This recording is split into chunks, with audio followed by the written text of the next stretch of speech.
Hello, everybody. I'm Michael Monaco.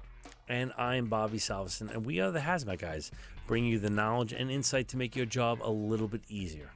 Before we get into the show, let's thank today's sponsors. For 30 years, first responders have trusted FLIR's Identifinder radiation security products to keep them safe. From PDRs to portals, FLIR delivers leading-edge solutions. Enter for your chance to win a new R100 PDR at FLIR.com/WinR100. The Hazmat Guys podcast is brought to you in part by Qualtech. Qualtech's radiation safety services support all of your rad needs.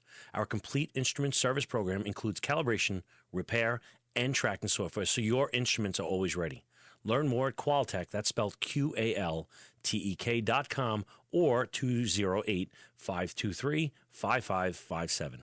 Welcome back, everyone, to episode 65, How to Be a Better Entry Technician.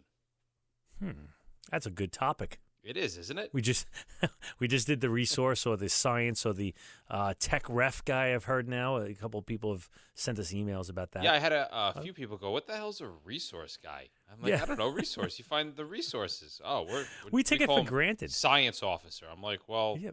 all right. Listen. Call him Beatrice. I don't care what you Right. call him. Just he's got to get the we- information. We call our drivers chauffeurs. Some people call them engineers. Some people call them drivers. Some people call them the junior guy. Hey, sucks for you. It all depends on where you come from. So what we got to talk about tonight, Mike? Ooh, well, exactly that. We've got the entry stuff, and before we get really into the nuts and bolts of being a good entry technician, we're gonna just kind of give you an idea of where we're going in the future, where you can see us. All right, so what's the next place we're gonna be at? I think the New York State Hazmat Convention. In April, right? That's in April. Right. I think Cold Zone up in Milwaukee, I think is the place. I hope I'm saying that right. I should write that down. And we're also going to be at IFC. We're doing a bunch of classes. Yes.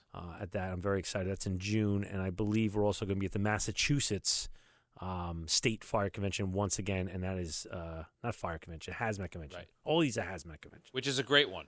I mean, of all. I enjoyed myself. Listen, IFC was great. You know, the Baltimore guys, they put on a fantastic show. But you know, you ever been to a concert in a really small, intimate venue, and it just has a whole different feel and vibe than if you go to, like, you know, a giant Madison Square Garden? That's the difference between, like, Baltimore and then a place like Massachusetts. It's if you get the opportunity to go to Massachusetts, it's really good. I'm sure the others are good too. We just haven't really done them yet to say whether or not they're good.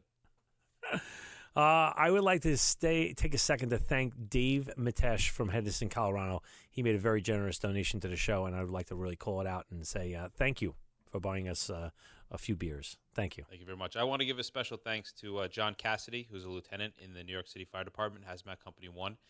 You know, for a small can of Diet Pepsi, he's always there to critique our thoughts. He keeps our standards high, and he's always got great ideas. So, John, thank you very much. And I'm just going to get on my soapbox for 2 seconds about this. We have gotten a couple of emails about, hey, why is there advertising in this now? And there's a very simple answer to that. We need a certain amount of money to keep this show going. It's not about putting money in our pockets. However, it seems to be if you go too low, then you become like some type of there's something wrong. So, you know, with your show or whatever it is, because it looks a little shady. I will, and I'm sure I'm speaking for Mike about this, we will not put anybody in any advertising spot on this show if we don't know, like, and trust their product. We are not just here for the money. That is not what we're about. It has always been about bringing good, free content to you guys in this format. And we're going to do it as long as we possibly can in the format that we've been doing it. And the way we're doing that is by putting a short stint. And we're very particular about who we pick, and we're very particular on the length of it. So we do not want to inundate your ears with garbage.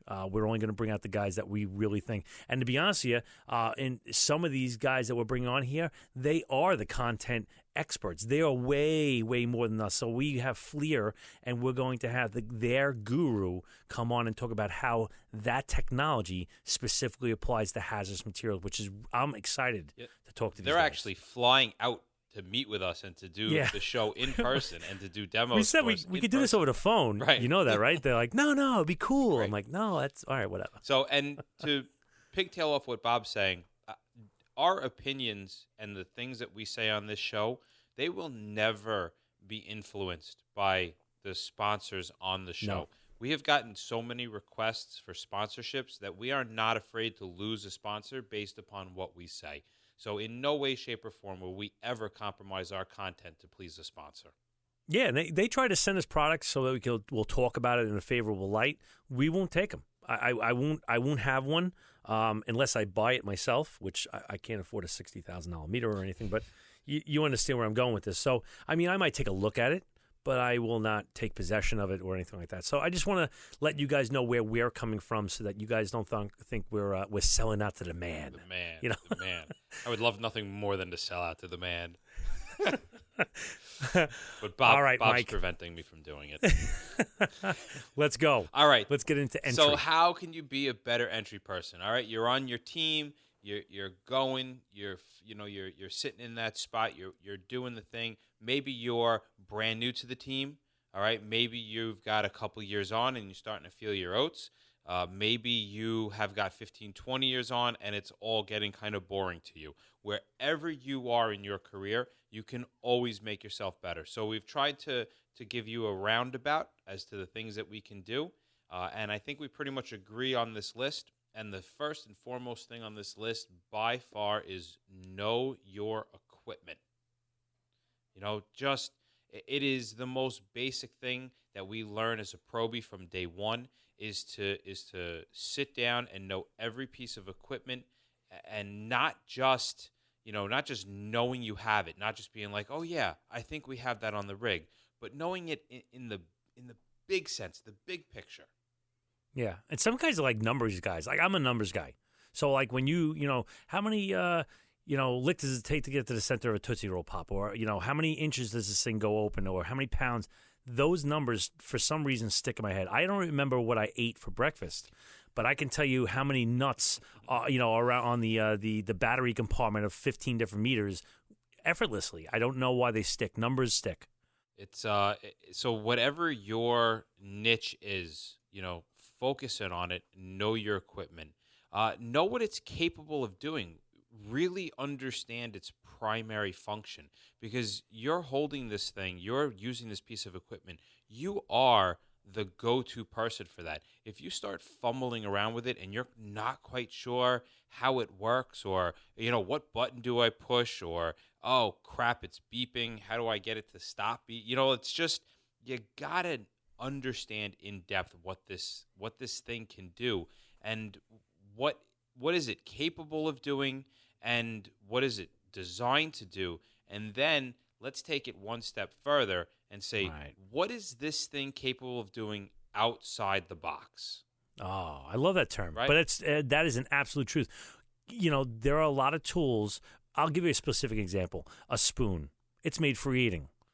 But in a pinch, you can probably turn a screw with it, or you can hammer something. You understand? So that you can use a tool outside its intended use, still safely. Maybe there's a better tool for it, but in a pinch, you can make things happen with tools outside their designated purpose. Yeah, I'll say that. Yeah, just by having an intimate understanding and knowledge of them.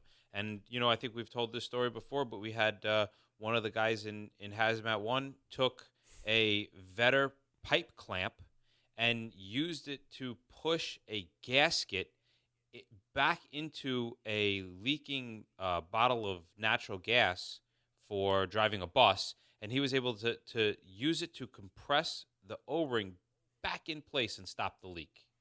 Yeah, totally not what it's designed about, but that's that depth of knowledge of the tools and really starting to think of things in a different method. When you get to that point, it's almost like Jedi-like. It's good. Right.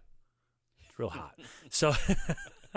So another point is to be comfortable in your PPE. Now, most of us that are listening to this show are firefighters. So we wear our bunker gear, turnout gear, whatever you want to call it, our fire suits. We wear it all the time. And with that, we wear our SCBAs. So when I say, hey, guys, let's get into PPE or whatever it is, guys instinctively, put on their SCBA. It's natural. It's very easy for them to do. They understand little nuances about even something as simple as like the center of gravity. When I see probies, they know their center of gravity is right between the spine and their belly button, and if I push them, they know how to push back. But now you put on a 35-pound SCBA, and now their center of gravity went backwards. So now you give them a push, and they can't control it. They fall over because they haven't gotten used to it yet. I never even thought about that, but yeah, you go to the Rock and you watch them, and they look like newborn fawns walking around with this thing on their back. On ice. And now you take a guy that's not used to maybe wearing an SCBA in that light, and you put him on the top of a slippery 406 or a foam application, and it's something that needs. So you have to practice. And what I mean that is that you have to understand the limits, the capabilities of your SCBA, of your B, C, A suits. You have to be trained to be self-sufficient with the equipment. You have to be able to independently operate on one end of the 406 while maybe your boss and your partner are on the other side of the 406, and you have to be competent with the tools, the equipment, the operations, and, even I'll even go down this. Is your size on the rig? Now, we come from a rather large fire department, which we have, everybody, you would think that everybody gets their own set of gear, everybody gets their own suit. We don't do that. We have, two of every size, and that's the end of it. Yeah, those really big guys, they got to make sure there's stuff on there for them. We had a guy who had a size 15 shoe, and he had to make sure at the beginning of every tour that there was not only a boot for him, like a tingly, but that there was a level C and a level A that would fit him. Right. So he actually had his own stuff. But for the most of us, you just got to know, like, I know I'm an extra large suit. So if, and I know that's a very common size, so that's there. But is your size on the rig? And if you don't know that, go and find it out. Absolutely. Point number 3, don't be a jerk. All right. I had originally wrote that a little bit harsher, but Bob went and corrected it. And this is a really good life lesson in general that we're still trying to learn. But what do I mean by that, by don't be a jerk? All right. If you have been a fan of this show for a long time, you can remember one of our first shows, we talked about how you should never turn away the points of views of others. You should never snob yourself down. You should never say, ugh, I can't believe that probie suggested something to me. There is always something to know, and you need to take that both on the rig and in training and take it to heart, where you can learn something all the time, because you know what? You don't know what you don't know. And you need to take every avenue to try to figure that out. Right. And you know what? Even the next point lends right into that is listening to your team. To be a good entry guy, you have to listen to the team, because the team is the crux of the whole operation. Because at least where we work, a lot of guys know very, very little about hazardous materials. It's that weird voodoo crap that these wizards, they sprinkle some pixie dust over things, and then all of a sudden stuff's not happening. That's speedy dry, Bob. That's not pixie dust. Yeah. Oh, whatever it is. But another thing is, you got those guys that know just enough to be dangerous. So our team, our core guys that we work with, they have to be together, and we have a lot of experience in the hazmat team. You have to really love it to be on the hazmat team. You have to train. You have to read. I don't agree with these guys that say, well, I only read about hazmat when I'm at work. I read hazmat all the time. I'm doing research on this stuff at home for the podcast. I live it. Yeah. How many? I go to school for it. How many Google alerts do you have set up? I got probably about 5 to 6 different Google alerts for hazmat, different stuff. And that's being into the job, like we say at the end of every show. But, every person has something valid to add to the whole operation. So when we have an operation, we have our hazmat huddle, as we like to call it, and there is no rank. There's no anything, because it's that one guy that goes, hey, what about this? And you go, holy cow, you're right. Yeah. I didn't even see that. And if you prevent somebody from giving an idea because it may be a stupid idea, like if they've been shunned in the past for their stupid ideas, you are doing a great disservice to yourself, because I can't tell you how many times an idea has popped into my mind from somebody else's stupid idea. Like that stupid idea got a ball rolling in a direction, and we were able to get somewhere because somebody said something so retarded that it should never have been said. But right. It's just listen to everyone. Yeah, everybody has different points of view. They might not be your point of view, and the people that think that their point of view is the only point of view are dangerous. Officers that think they are the ones that know everything, the worst. Those are the most dangerous. And as you get higher up in the rank, it gets more and more dangerous because you can influence more and more people. So we all have different ways of doing things. And there's a million ways to skin the cat, and et cetera, et cetera, et cetera. But you know what? Sometimes you got to take that, well, I think we should do A. I think we should do B. I think we should do C.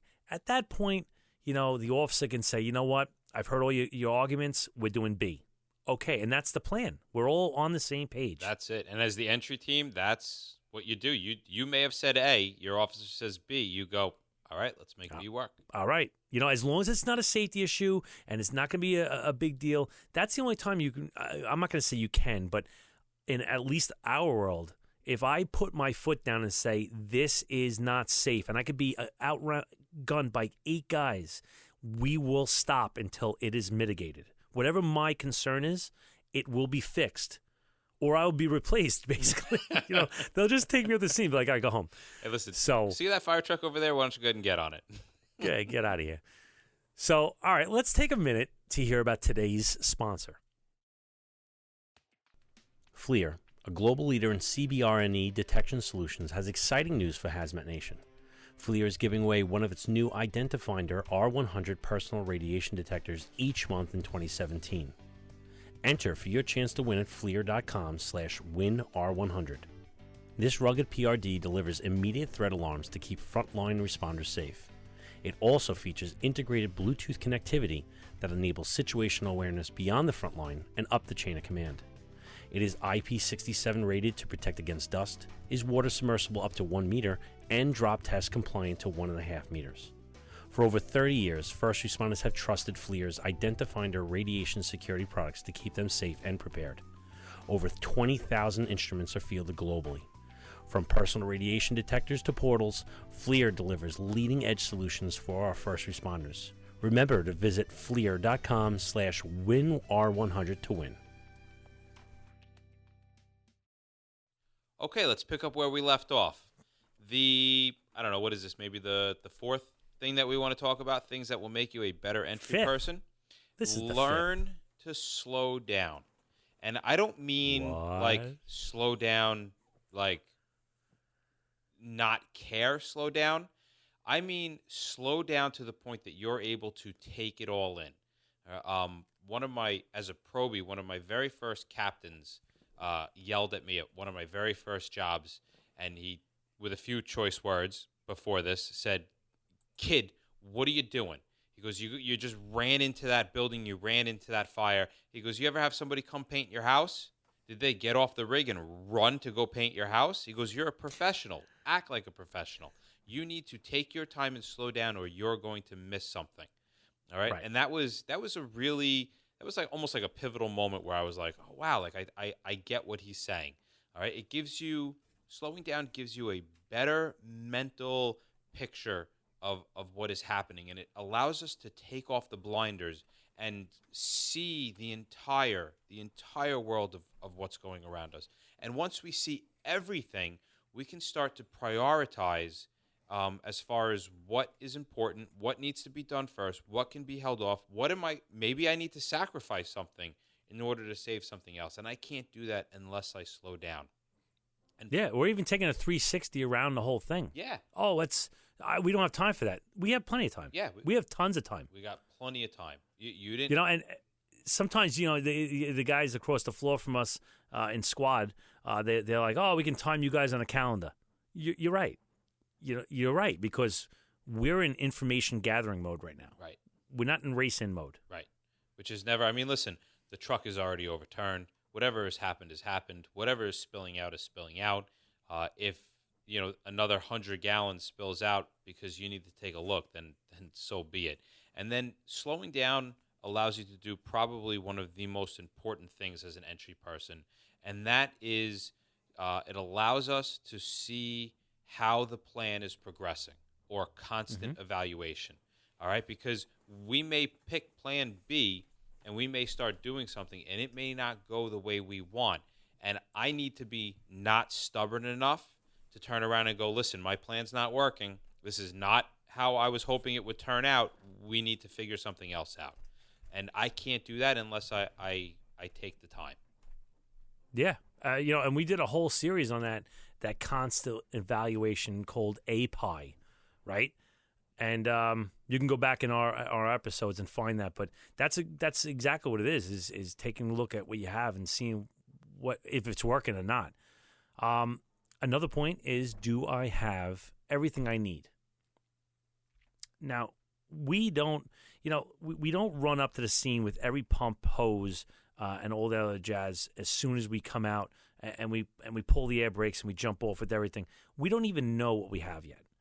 I love, and I've said this before, you're on the ride there and we have a fuel spill. All right, Chief, how many gallons you got? About 50 gallons.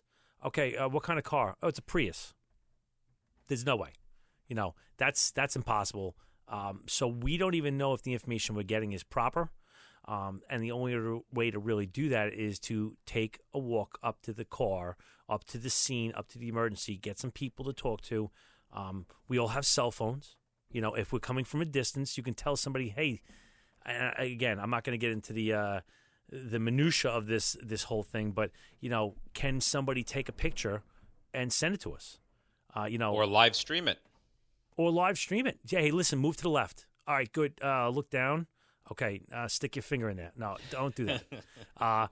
But if we're not taking pictures of people, which is the concern for the HIPAA law, even so, that's allowed as long as you bring it to the doctor for the show the mechanism of injury and stuff like that. I don't want to get down that rabbit hole, but there's really, as long as you're not posting on Facebook and stuff like that, or showing it to other people in any way, shape, or form. Yeah, right. You can do this stuff and check with your own local stuff, but I need this stuff to start planning what I need. Do I need booties? Do I not need booties? Do I need a pump? What kind of pump? What's the flow pump? Do I have to call for a secondary truck? Do I need berms? Do I need a payloader to start making dirt piles? All these things are in process, and if I don't have what I need to start getting it into a plan. Absolutely. Right? Yeah, absolutely. Absolutely. And is it okay for me to proceed? And I'll give you an example of this. Is it okay for me to proceed? If I'm not slowing down, then I'm not going to ask myself that question. And I've seen multiple times where an entry team has gone in and they pierce a tank. The piercing a tank on a vehicle to drain the gas. They're piercing directly from underneath. The moment they pierce that tank, there's nothing holding that fuel back. So before they pierce, did they take a look around to the other team and go, hey, is that vacuum pump set up? Are we ready to start offloading this the moment I pierce this tank? Because if it's not, my 20-gallon, 60-gallon pop-up pool may fill up before I have a chance to offload it, and we're going to be in a really embarrassing situation. So are we ready to take the next step? The next one is going to be communication skills. This is the final point, but this is really kind of important. We're not talking about just speaking with somebody or knowing how to operate your radio or, I don't know, just interacting with somebody. I've had people I do not like in the firehouse, but when it's business time, you put it all behind you. Everything. You have to, because we're not in the business of, we're not working at a bank. We don't work in a deli. We work in, people live and die by our actions. So, or at least in our thing, it could cost untold amounts in environmental cleanup and whatnot. So, and long-lasting impact. So, that's actually really interesting that you say that, because thinking about it, I can clearly see in the firehouse who doesn't like who, and who's annoyed at who, and who's mad at who. But if I'm on scene, I would never be able to guess what that dynamic is. It's all gone. Right. It has to. All gone. And if you're not doing that, you're silly. So you have to be able to communicate with your entry partner. And certain guys, you know how it is. You get to that point where you work with a guy for so long and you've practiced so many times with the guy that there isn't even verbal cues anymore. You just give him the old nod. And then he goes, oh, he wants a half calf latte with, double cream. You could tell it. Oh, that nod means come on over to my house for the weekend. We're going to have a steak. Right. It's all very intuitive. You also have to be able to talk to your backup team. Now, that's basically, we were going to do an episode on backup, but backup is basically, entry part 2. Right. We might get into maybe the more experienced entry guy should be on your backup, because they are there when the shit hits the fan. Right. But, the backup team is very important, too. They have to be kept apprised of what's going on the inside. Is there anything that you're seeing while you're doing your reconnaissance or your active mitigation that you say, listen, we're not finishing this up. When you come in, change this, bring that kind of communication. Very important. How about your officer? That's an important one, too. If you can't communicate with your officer, especially since there's so many different personalities out there, so many different ways that people do stuff, you got to know your officer. You got to be able to communicate with them. Are they experienced? Can I speak the jargon of hazmat? Or do I have to break it down to the 5th grade level because it's a guy who's not normally riding with us? Right. And you know what? Even officers, they get they have that direct supervision and functional supervision, right? Where if Mike is right next to me working, he's directly supervised by me. But if Bobby's on the other side of the rig taking care of the dome covers, he's functionally supervised by me because we're tethered by radio. So though he doesn't have, visual of me, he's still under my supervision as that. So talking with your officer, especially the guy that's working outside of the parameters of his eyes, it's very important to paint that verbal picture. So you're like, I'm doing good. We're stopping the leak. I just put my foot through the hole. I'm going to, you want to let him know what's going on. And also the IC, right? I'm going to say that's more of an officer thing. It is. It is. Unless your officer is not experienced in the hazmat world. Yes. And there's times where that's going to have to be done. In my personal opinion, the officer shouldn't even be. Now, again, we're talking about hazmat guys that know what they're doing. And I want to do my thing with my partner, and that's it. The officer should be almost playing linebacker / cheerleader for our operation. Chief, everything's under control. We got this. I have the 2 best guys I have. They're on there. They understand everything implicitly. You are under control. You don't have anything to worry about. I need this to happen, that to happen, and let us do our work. Yeah, those are the best officers. How about the and you know what? I'm just going to go on this for 1 second. How about the IC that constantly calls you? Oh. You got a status update? You got a status update? You got a status I'm putting on dome clamps. I'll call you when it's done. Yeah. Stop talking to me. I twist the button on the radio. Yeah. Go to another channel. Or I accidentally hit the wrong radio and go, no. I can't believe this guy won't let us be. I hope he just shuts up. That usually shuts it down. This is probably one of the most important is knowing where your decon is. Communicate with that. Yeah. You have to know where that is. You cannot be at the end of your bottle and you're wandering around the site trying to figure out how to get cleaned up. Right. So, in essence, make sure you and your partner have worked together. If you haven't, try to get in there and do some stuff like that and look for those weaknesses and what you can do to improve it. Well, that wraps up another episode of the Hazmat Guys. You can find us on Facebook, Twitter, and our YouTube channel at The Hazmat Guys. And take a moment to call our comment hotline at 843-628-1484.